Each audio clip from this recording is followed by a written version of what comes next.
ako? Anong hayop ako? Okay, sabay-sabay tayo ha. Sabihin ko anong klaseng hayop ako. Okay, 1, 2, 3! Tama! Ako ay isang dragon!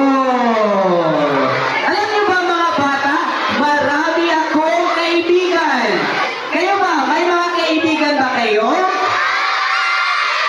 Alright, wow!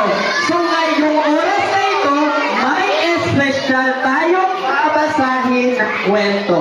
Handa ba lahat? Handa naman tayo makinig? Okay, so kung gano'n, Pwede ko mali video. Asa man? ako na dito. Leia. Okay. So, kung handa na lahat, buksan ang ating mga isipan. Pakinggan mabuti at sabay-sabay nating tuklasin ang kwento ng isang kaibigan.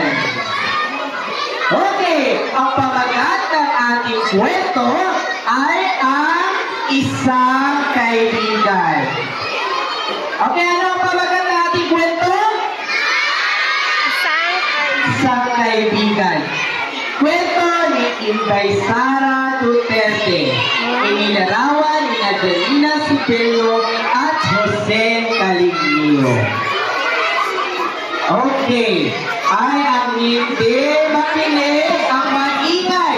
Dadalhin ko sa ikatadya. Paskaya! Walang maingay. Kaya ko sa bundok ako. Sino ba pumunta sa ikatadya? Nandun si Imaw. Gusto niyo makausap si Imaw? Okay, sisimulan ko na ang aking pagbabasa.